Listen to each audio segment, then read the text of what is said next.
스데반의 긴 설교 7장 2절부터 시작해서 52절까지 무려 53절이나 되는 어마어마한 긴 이 마지막 증언이기도 하고 답변이기도 하고, 이런 말의 결론이 이겁니다. 너희는 천사가 전한 율법을 받고도 지키지 아니하였다 라고 하는 말. 이왕이면 분위기 봐서 살벌하니까 자기 생명을 연장시킬 수 있는 축복의 말, 건강한 말, 긍정적인 말, 복된 말, 은혜로운 말 얼마든지 할 수가 있거든요. 중간에 아무리 날카롭게 너희가 이 예수 그리스도를 죽였다, 너희가 조상들보다 더 나은 게 뭐냐라고 하면서 그렇게 아주 날카롭게 지적하더라도 마지막 이제 마무리할 때는 좋게 끝내면 돌로 맞을 것 그냥 태장 매로 맞는 걸로, 무기징역할 것 유기징역으로 얼마든지 감형도 될 수 있고, 사람들이라고 하는 것이 그게 정이고 그리고 또 그게 동족이고, 이방 외국에 흩어져서 모국어를 제대로 사용하지 못하는, 헬라어를 유창하게 하는 그런 좀 얄미운, 나라가 어려울 때 조국을 지키지 아니하고 빠져나가가지고 좀 나라가 좀 형편이 펴지니까 들어와서 유대인이라고 행세하는, 그래서 좀 이방 냄새가 나는 그런 사람들에 대한 어떤 편견을 누그러뜨리려면 적어도 마지막 말은 하나님께서 너희를 사랑하신다, 하나님께서 너희를 구원하신다, 하나님은 은혜 베푸시기를 좋아하신다, 이렇게 말해도 될 텐데 왜 아주 이 자극적인 말은 아닙니다. 그렇죠? 천사가 전한 율법을 받고도 지키지 아니하였다, 이렇게 자극적인 말이 아닌 것처럼 보입니다. 그러나 율법을 지키지 아니하였다라고 하는 이 답으로 왜 마무리를 하느냐 이거죠. 굉장히 자극적이진 않지만 어쨌든 별로 기분이 좋지는 않을 것 같은데, 왜냐하면 이스라엘 백성들은 율법의 아들, 이제 성년식을 만 13세에 성년식을 통해서 중학교 올라갈 나이에, 우리나라에 중학생이 되는, 청소년이 되는 그 즈음에 이제 모든 부모의 공적인 의무로부터 벗어날 수 있는, 이제는 네가 하나님 앞에 단독자로 서서 네 결정이 너의 결정이다. 그때부터 결혼도 할 수가 있고, 그래서 그 성년의 날을 뭐라고 하냐면 율법의 아들이 되는 날, 율법의 아들이 되는 날, 율법의 아들이 되는 날, 이렇게 호칭을 붙일 만큼 율법에 대해서는 이 지구상에 이만큼 엄격한 민족이 있을까 싶을 만큼 정직한 사람들인데, 그걸 건드렸으니까 율법을 모독했다라고 하지 않냐고, 율법을 아예 지키지 않았다라고 하니까, 예수님도 요한복음 7장에 보시면 뭐라고 말씀하시냐면 너희 중에 율법을 지키는 자가 없다라고 말씀을 하셨거든요. 우리가 지난 주일날 말씀 받으신 바로 그 뒤에 이어지는 말이 너희 중에 율법을 지키는 자 없다 하면서 안식일에 대해서, 할례에 대해서 정확하게 가르쳐 주시거든요. 그렇기 때문에 주님도 그렇게 말씀하셨습니다. 스데반도 그렇게 말하는 거고요. 똑같은 맥락에서 말하고 있는데, 왜 이렇게 7장의 마지막 부분에 와서 이걸로 이제 마무리하고 이제는 없거든요. 이제 스데반이 다른 말 없습니다.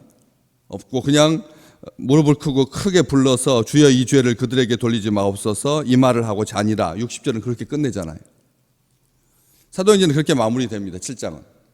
그런데 이것을 말할 수밖에 없었던 이유는 쭉 거슬러 올라가서 6장 13절, 바로 7장을 시작하기 전에 이렇게 돼 있죠. 거짓 증인들을 세워서 이 사람이 이 거룩한 곳과 율법을 거슬러 말하기를 맞이 아니하는도다. 공회로 스데반을 불러가지고 이 지혜와 성령으로 말함을 능히 당하지 못하니까 사람들을 매수하여서 이 사람이 모세와 하나님을 모독하는 말을 하는 것을 우리가 들었노라 하게 하고, 거짓 증인들이 나와서 이 사람이 이 거룩한 곳과 율법을, 사람들을 매수했을 때도 모세를 거슬러서, 그리고 또 거짓 증인들도 말하기를 이 거룩한 곳과 율법하면 모세이고 모세하면 율법인데 이렇게 거슬러서 말하는도다. 이렇게 말하는 이 증언에 대해서 스데반이 답변을 하는 겁니다. 굉장히 이게 처음부터 이렇게 이 말로 시작했다면 우리가 이유를 알겠는데 다 끝내고 이제 마지막 한마디 딱 하는 게 마지막 너희는 천사가 전한 율법을 받고도 지키지 아니하였다. 이렇게 이 긴 말하는 게 단순하게 거짓 증언자들에 대한 반박으로서 하는 것이 아니라는 거죠. 진짜 전하고 싶었던 것은 예수 그리스도였던 거죠. 진짜 전하고 싶었던, 진짜 말하고 싶었던 것은 본질이 그거였습니다. 그리고 마무리할 때 이제 마무리하면서 자기는 거짓 증언하지 않았다.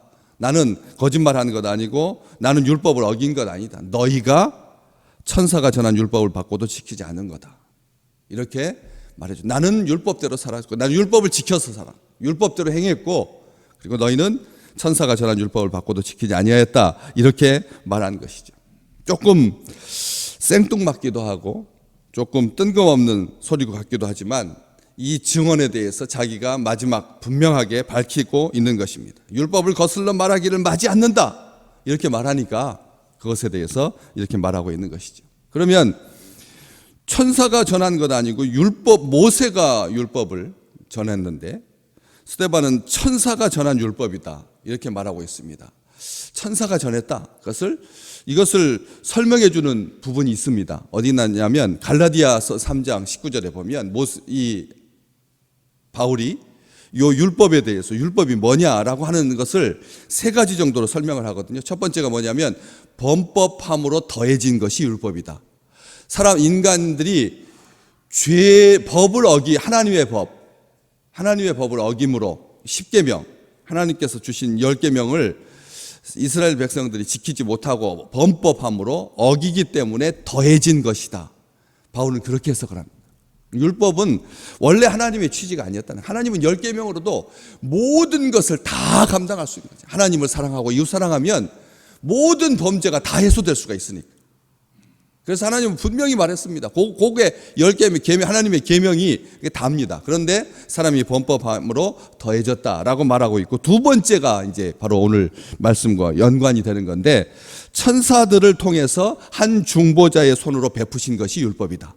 천사들을, 거기는 이제 복수형으로 되어 있는데, 우리 한국어 지금 여기 스데반의 말에는 너희는 천사가 단독자로 그렇게 되어 있는데, 원래 헬라어에는 여기도 복수 형태를 취하고 있습니다.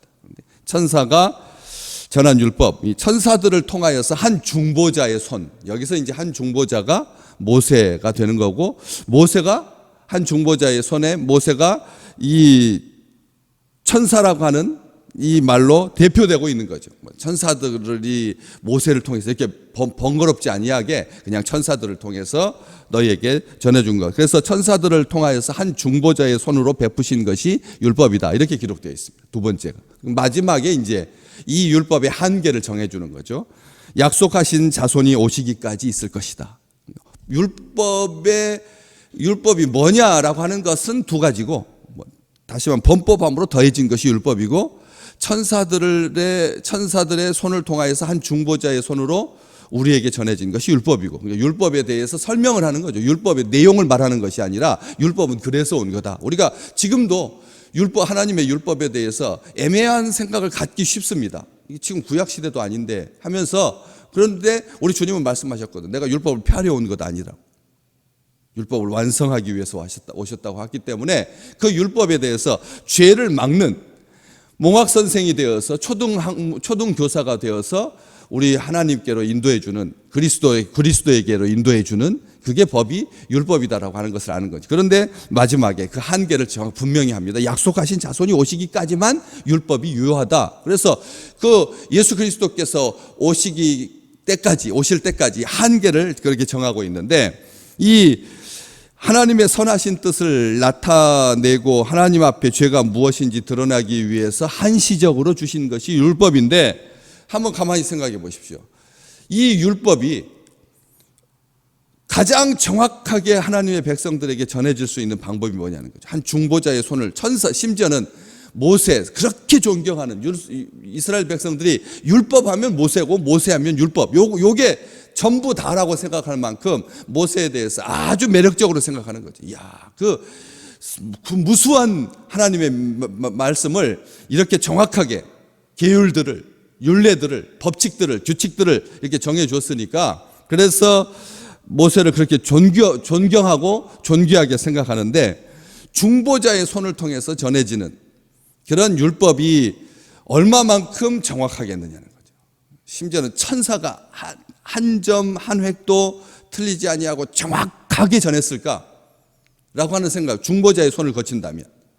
그래서 그런 오해가 있지 않도록 하나님의 선하신 뜻과 의도를 그 계획하신 것을 가장 잘 알게 하실 분이 친히 오셔서, 그래서 그리스도는 하나님의 본체라고 하는 말을 이 말 속에서도 확인할 수가 있는 거죠. 적용할 수가 있다는 것입니다. 우리 주님께 하나님의 뜻을 가장 완전하게 드러내실 분, 한 중보자는 결국 모세를 통해서 예표되긴 했지만 예수 그리스도를 분명하게 말하고 있는 것이죠. 그 한 중보자, 하나님 당신이 중보자로 오신 우리 주님을 통해서 율법의 본 취지, 뜻 명확하게, 그냥 작구에 매이지 아니하도록 너희가 안식일에 대해서 그렇게 귀하게 생각하고 하는데도 불구하고 아들의 생명을 살리기 위해서 심지어는 안식일을 지키지 않지 않느냐. 근본 취지가 뭐냐. 본 뜻을 한번 생각해 봐라 라고 말씀하셨어요. 아들의 할례를 하는 날이 딱 8일째 해야 되는데 그날이 안식일과 겹치면 안식일 안 지키고 할례부터 행하지 않느냐. 무엇이 그 우선순위의 근거가 뭐냐는 거죠. 우선순위의 근거가 뭐냐. 할례는 언제부터? 모세 때부터, 아브라함 때부터 있었고, 그리고 안식일법은 모세 때부터 있었으니까 시간적인 순서로 따지자면 안식일법이 후순위로 밀리는 거죠. 할례법이 더 선행하는 겁니다. 이런 시간적 선행을 알아서 너희가 이 안식일에 할례를 행하는 거냐, 안식일을 지키지 않고 할례를 행하느냐 라고 하면서 이건 이 순서를 누가 정하는 거냐. 안식일의 주인이신 나는 인자는 안식일의 주인이다. 인자는 뜻이 분명하다. 사람들의 생명을 살리는 것이 안식일의 근본 취지다. 이렇게 말씀해 주셨던 것처럼 제사도 마찬가지고, 형제들과 다툰 일이 생각나거든 제물을 두고 가서 화해한 후에 와서 하나님께 예배 드려라, 제사 드려라 말씀해 주신 것처럼 우리 주님은 차근차근 설명해 주십니다. 이게 가장 하나님의 선하신 뜻과 의도와 계획을 잘 알고 계시니까 한 중보자의 손을 통해서 손으로 베푸신 거라고 하는 것이죠. 그래서 중보자, 인간 중보자에 의해서 약화되거나 아니면 오해되거나 분명한 뜻이 전달되지 않는 부분이 없도록 하시려고 우리 주님께서 친히 오셔서 율법의 마침이 되신 겁니다. 율법의 마침이라고 하는 말은 율법을 폐한다는 뜻이 아니라 율법의 완전한 해석자, 율법의 완전한 중보자가 되신다는 거죠. 우리도 오늘 이 시대를 살면서 애매할 수가 있습니다. 신앙 안에서 판단해 봤을 때 둘 다 옳지요. 둘 다 뭐가 틀린 게 아닙니다. 안식일도 지켜야 하고 아들에게 할례도 행해야 되는 거죠. 그런데 그걸 우선순위에 따라서 밀리기도 한다는 거죠. 가장 어렵게 생각하는 부분이 뭡니까? 중직자의 자녀인데 왜 교회에 안 다니는?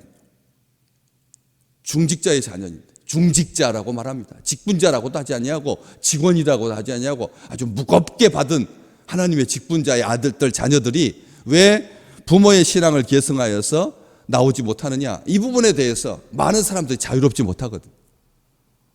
저도 그렇게 말을 못했습니다. 한 번도. 왜 당신들의 신앙만 챙기고 자녀들은 지금 어디가 있습니까? 말한 적이 있습니까? 없습니다. 못했습니다. 이런 왜 우리도 저도 자유롭지 못할 수가 있으니까 그 부분에 대해서는 다 누가 그렇게 말할 수가, 당당하게 말할 수가 있겠습니까? 그래서 똑같이 귀한데도 불구하고 이건 이 부분에 있어서 선뜻 해석하지 못할 때, 또 개인의 신앙의 양심, 이것으로 인하여서 꺼리낌이 될 때 우리 주님은 이 사람의 형편과 이행 여부에 구애받지 않고 자의로 약속을 사람들에게 베푸시기로 작정하셨기 때문에, 율법을 지켜야지만 합니다. 그래야지 자기의 생명을 보존할 수가 있습니다. 하나님의 법입니다. 하나님의 법입니다.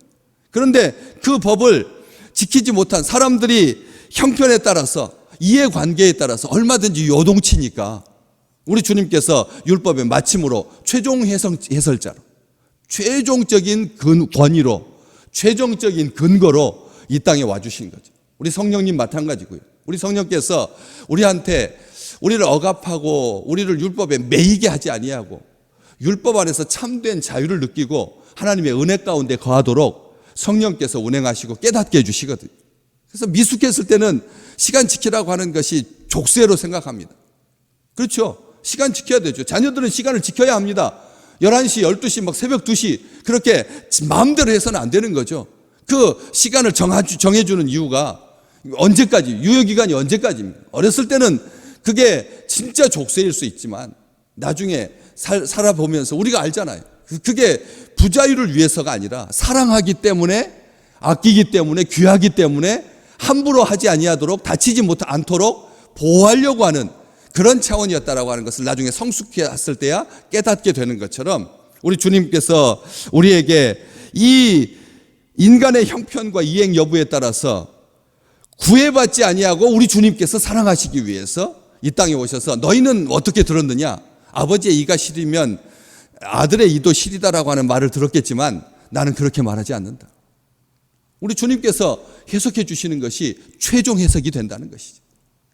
그러니까 하나님 앞에 단독자로 서는 것이지 부모의 죄 때문에 자녀에게까지 그런 저주가 임하는, 요즘 자주 쓰는 그런 표현처럼 그렇게 그런 일은 없다. 우리 주님께서 말씀해 주시는 것이죠. 우리는 다시 한번 기억합니다. 그리스도를 믿는 믿음으로 말미암는 의만 붙드시기를 주의 이름으로 축복합니다. 법보다 더 위에 있는 것은 의입니다. 하나님의 의, 우리 하나님은 우리에게 공의를 베푸시는, 우리의 공의 정의를 우리 하나님께서 우리에게 원하시지 않습니까? 하나님께서 원하시는 것은 그거지 않습니까? 그리스도로 말미암는 의. 우리 주님으로 말미암습니다. 의는. 어떻게 율법이 의를 이룰 수가 있겠습니까? 율법은 우리에게 구원을 가져다 주지 못합니까? 그러나 우리는 그리스도 때문에 그 의를 이루는 거죠. 우리 평생 살면서 얼마나 알고 모르게 지은 죄들이 많겠습니까? 그러나 마지막 순간에는 예수 그리스도로 말미암는 흠없는 의가 우리의 의가 될 줄로 믿습니다. 그렇지 않습니까? 율법에 따라서 하나님 앞에 하늘 아파트를 배정받는다면 우리가 몇 평짜리를 배정받을 수 있겠습니까? 자신할 수 있겠습니까? 예수 그리스도의 의 말고는 없는 것이죠. 그래서 율법의 마침이신 예수 그리스도, 율법을 완성하신 의, 그게 믿는 자라는 거죠. 그게 믿음의 사람들입니다. 믿음으로 사람들에게 주시는 하나님의 오늘 새 약속을 기대하십시오. 오늘 하나님께서 그 믿음으로 사는 그리스도의 의로 덧입은 사람들에게 오늘도 율법보다 더 위에 계신 온전하신 하나님의 생명의 약속이 풍성하게 임하는 하루가 되시기를 주의 이름으로 축복합니다. 하나님의 약속을 붙들라는 것이죠. 충만하고 온전한 삶의 비밀이. 고린도후서 1장 19절 바울은 이렇게 마무리를 합니다. 그리스도는 하나님의 약속에 대해서 항상 이해가 되신다고요. 하나님의 약속, 오늘 우리에게 주실 하나님의 그 약속에 대해서 예수 그리스도께서 오케이 사인이라는 거예요. 오늘 내가 하는 것을 봐서 하나님의 약속이 풍성하게 임하기도 하고 간헐적으로 임하기도 하는 그런 변수가 아니라 상수가 될 수 있도록 우리 주님이 우리 옆에서 중보자가 되셔서 항상 오케이라고 말씀해 주시니까 하나님의 그 생명의 약속 풍성하게 누리는 귀한 날 되시기를 주의 이름으로 축복합니다.